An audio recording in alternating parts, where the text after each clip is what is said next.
What would you do if a simple act of kindness led you to a truth you never expected? I thought I was just bringing comfort to my boyfriend, Ethan, who'd been holed up in his apartment with a fever for days. A large pepperoni pizza, his favorite, was tucked under my arm as I climbed the creaky stairs to his third-floor walk-up. The air was thick with the scent of rain and city grit, and my heart was light with the hope of cheering him up. Ethan had been distant lately, blaming it on his illness, but I chalked it up to exhaustion. He was always pushing himself too hard at his graphic design job, sketching late into the night. I didn't question it. I just wanted to see him smile. The hallway was dim, the fluorescent light flickering like a bad omen. I knocked on the door, expecting Ethan's groggy voice or his lopsided grin. Instead, it was his roommate, Jake, who opened the door.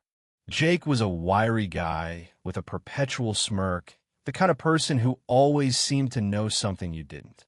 His eyes darted nervously, and he didn't invite me in right away. "Lila, hey," he said, his voice too casual, like he was forcing it. "Ethan's, still out of it. You sure you want to come in?" I frowned, the pizza box warm against my side. "Of course I do. I brought food. He hasn't eaten properly in days." Jake hesitated, glancing over his shoulder into the apartment. Something about his posture tense, almost guarded made my stomach twist, but I brushed it off. Jake was always a little weird. I stepped past him, determined to see Ethan. The living room was a mess. Empty takeout containers, a blanket crumpled on the couch, and a faint smell of stale beer. Ethan's sketchbooks were scattered across the coffee table, their pages filled with his chaotic, beautiful art. I called out softly, "Ethan, you awake?" No answer. The silence felt heavy, like it was hiding something. I set the pizza down and moved toward his bedroom door, but Jake grabbed my arm, not hard, but enough to stop me. "Lila, wait," he said, his voice low. "There's something you need to see first." My heart thudded. His tone wasn't playful anymore. It was urgent, almost scared. He led me to his own room, across the hall from Ethan's. My mind raced. Was Ethan worse than he'd let on? Was he in trouble? Jake pushed open his door, and what I saw made my breath catch. There, sitting on Jake's bed, was a girl. She couldn't have been older than 7, with messy pigtails and wide, frightened eyes. She clutched a tattered stuffed rabbit, her small frame swallowed by an oversized hoodie. The room was cluttered with empty chip bags and a laptop playing a cartoon on mute. "This is Mia," Jake said, his voice barely above a whisper. She's been staying here." I stared, my mind struggling to process. "Who is she?" I asked, my voice sharper than I intended. Jake rubbed the back of his neck, his usual confidence gone. "She's my niece. My sister. She's in a bad spot. I took Mia in a few days ago to keep her safe. Ethan doesn't know. I didn't want to burden him while he's sick." The story spilled out in fragments. Jake's sister, Tara, had spiraled into addiction, and Mia had been left in a neglectful, unstable home.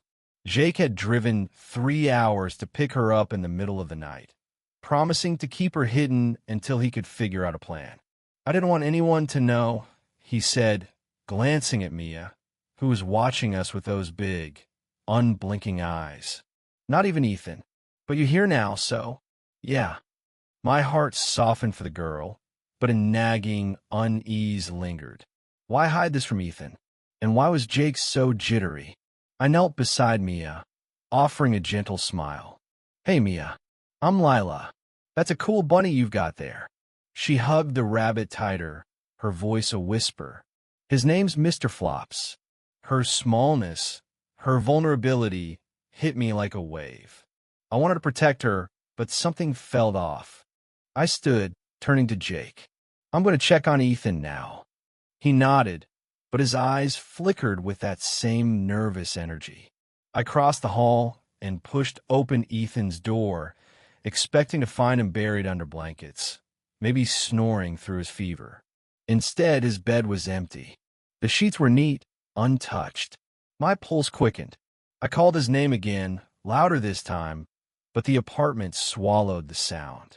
Back in the living room, Jake was pacing. "He's not there?" he asked, though it sounded more like a statement. I shook my head, a cold dread creeping in. "Jake, where is he?" My voice trembled. He sighed, running a hand through his hair.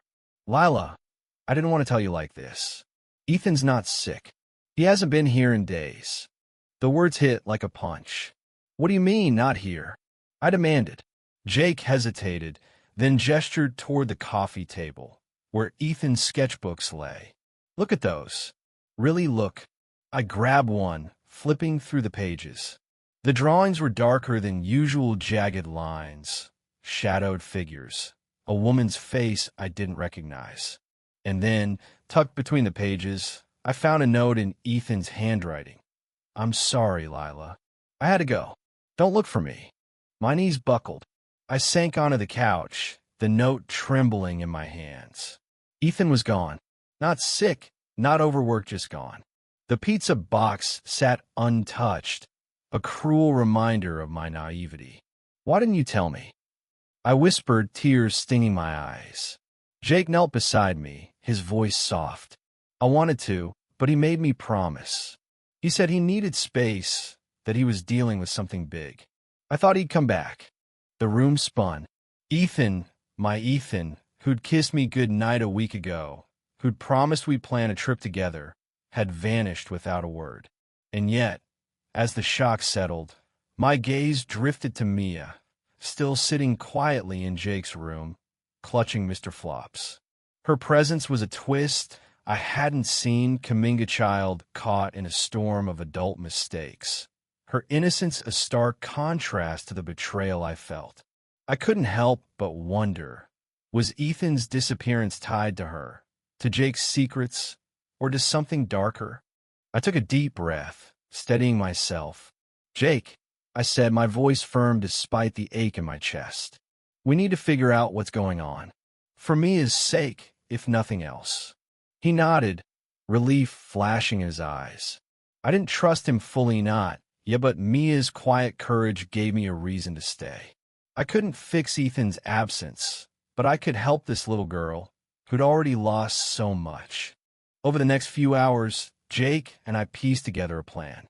We'd contact social services, find a safe place for Mia, and track down Tara. As for Ethan, I didn't know if I'd ever get answers. His note burned in my pocket, a wound I wasn't ready to face. But as I sat with Mia, sharing slices of cold pizza and coaxing a shy smile from her, I realized something. Sometimes, the people you love let you down, but the ones you least expect can remind you what matters. Mia's small hand slipped into mine, and for the first time that night, I felt steady. The apartment was still, the city humming faintly outside. I didn't know where Ethan was or why he'd left, but I knew I'd keep searching for him, for truth, for the strength to move forward. And for Mia, I'd be the anchor she needed, even if my own heart was breaking.